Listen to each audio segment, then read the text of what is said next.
Meanwhile, the Louisiana governor and potential Republican presidential contender, Bobby Jindal, he's been in London today speaking out about Islamic extremism. Bobby Jindal spoke about claims that Muslim immigrants have created what he calls these so-called go zones across Europe. Places where Sharia law rules and non-Muslims aren't allowed. According to one online copy of the speech, the governor said this, and I'm quoting, "In the West, non-assimilationist Muslims establish enclaves and carry out as much of Sharia law as they can without regard for the laws of the democratic countries which provided them a new home. It is startling to think that any country would allow, even unofficially, for a so-called no-go zone." The governor, Bobby Jindal, is joining us now live from London. Governor, thanks very much for joining us. I don't know if you realize your remarks are creating a lot of criticism out here. Some are calling it, at least the Council on American-Islamic Relations, hate-mongering. Explain exactly what you're trying to tell all of us when you're describing these so-called no-go zones. Absolutely, Wolf. Look, I knew by speaking the truth we were going to make people upset. Even today, in the Daily Mail, you had a local police chief admit that there are no-go zones here in London. Here's the bigger point. Radical Islamists hate our values. They threaten our way of life. They don't appreciate, they don't condone, they don't allow freedom of expression, self-determination. Anybody that thinks that you should be killed for drawing a cartoon, obviously, is a terrorist, is somebody that we need to hunt down, that we need to get rid of in our societies. The huge issue, the big issue with non-assimilation, the fact that you've got people that want to come to our country but not adopt our values, in some cases not adopt our language, in some cases want to set apart their own enclaves and continue to hold on to their own values. I think that's dangerous. I think it's dangerous in America. I think it's dangerous in Europe. It used to be normal to call America the great melting pot.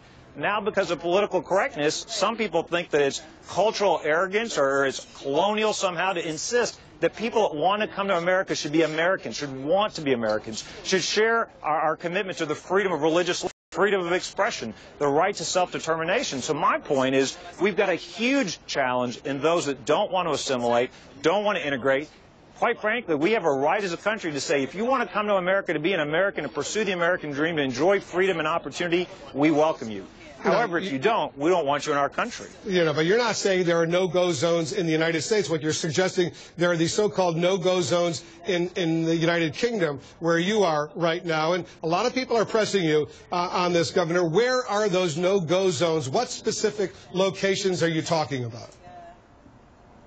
No, you're exactly right, Wolf. Look, again, you had a police chief here in London today say to the Daily Mail, there are absolutely neighborhoods. I'm not talking about entire cities, as others have tried to suggest. I'm saying there are neighborhoods where the police say they don't go as frequently. There are neighborhoods where women do not feel comfortable walking without veils. And you're right. No, we don't see that in America. We wouldn't tolerate that in America. But in America, if we continue to allow folks to come in without insisting on assimilation, on integration, this is what lies in our future. And what I worry about in America, it's become politically correct to say that, well, that's just a religious difference. This is not a religious difference. We need Muslim leaders to stand up and denounce these radical Islamists and say that not only condemning the violence, condemning these individuals and saying these are not martyrs. They're not going to enjoy a reward in the afterlife, but rather they're going straight to hell. That somebody that uses military tactics to kill innocent civilians, women, children, men at their place of work, in their residences, simply because they drew a cartoon or for other offenses,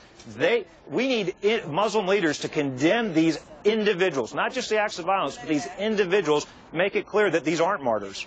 But are these neighborhoods that you're talking about, these so-called no-go zones, are they in London? Are they in Birmingham? Are they in other cities? Have you spoken to British law enforcement about this? What are they saying to you?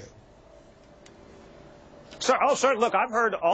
We've met with elected officials and others, and again, a British police official, a local police chief, has made these comments in the local press. It's not a surprise to folks here that there absolutely are areas where the police are less likely to go. There are areas where women feel like they have to wear veils, but But, Wolf, again, I think my critics are missing the bigger point. The bigger point is that radical Islam is absolutely a threat to our way of life. This is a group that we must hunt down and kill. And secondly, we need to promote assimilation and integration. It's no longer acceptable simply, and by doing this, I'm talking about, for example, how we educate our children about American exceptionalism. I'm talking about insisting on English. I'm talking about insisting on adherence to our values. Sharia law is completely incompatible with Western notions of self-determination, of equality, of human dignity. It's not just another way of looking at the world. It's completely incompatible, and we need to recognize radical Islam for the real threat that it is. In your home state of Louisiana, have Muslims been appropriately assimilated, Muslim immigrants who have come to Louisiana? Look, in my home state of Louisiana, in many places, we passed outright bans on Sharia law. And, Wolf, what I'm saying is across America, we are beginning to lose our way. You hear people say, for example, we're not a melting pot, now we're a salad bowl. You've heard in America academic elites and liberals and the left say, hey, it's arrogant to insist people learn English, learn our values. This is just another way, an equally valid way. Well, that's nonsense. When my parents came to Louisiana over 40 years ago, they came so they could be Americans. They love India. They love our heritage.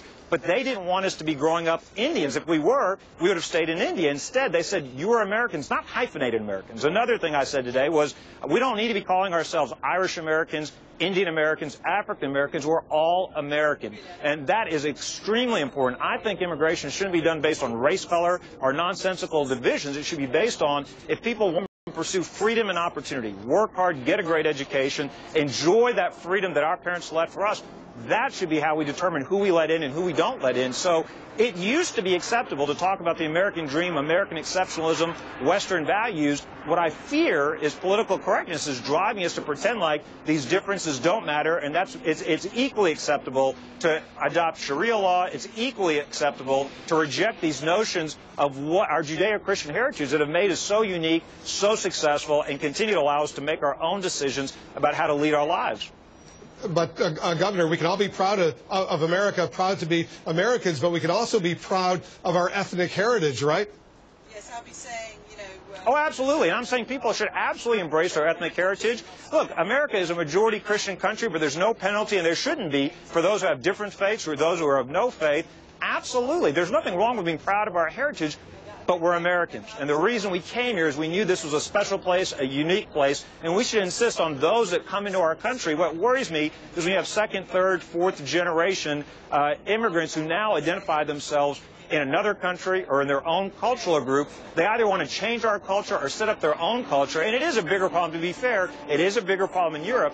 But if we're not careful, we're going to see those same challenges in America as well. And that's what worries me, this political correctness, and especially among the left, that seems to want to insist that there's nothing unique or special about America, or that it is arrogant to insist that people coming to our country share our values, share our language, and understand they're coming to be American. They're not coming to change our country to look more like what they want, which involves Sharia law, the unequal treatment of women, and other types of oppression.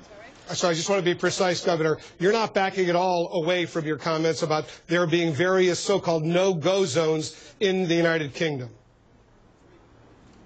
Not at all, and I'm also making a bigger and maybe even more controversial point that radical Islam is a grave threat. We need Muslim leaders to denounce the individuals, not just the acts of violence, and also that it is absolutely correct to insist on assimilation, insist that people coming into our society, into our country, adopt our values, adopt our language, and understand they're coming to become Americans, or in this case, coming to become the citizens of the UK, coming to be Europeans. And I think that assimilation, that integration is so important if we want to prevent those lone wolves and to protect our society against this threat. Do you want to be President of the United States, Governor? Well, if we're continuing to think and pray about it, we'll make that decision in the next few months. I think this country needs big change. I think that the preeminent issue in this election is going to be restoring the American dream for our children and grandchildren. It's becoming harder and harder for our kids to enjoy and become part of the middle class through hard work and a great education. I think this president's tried to make the American dream about redistribution and government dependence, not hard work and effort and opportunity. I think folks are looking for an outsider outside of D.C. I think voters are looking, for a governor with executive branch experience. So we are thinking and praying about it very seriously. We'll make that decision soon. Governor Bobby Jindal, thanks very much for joining us.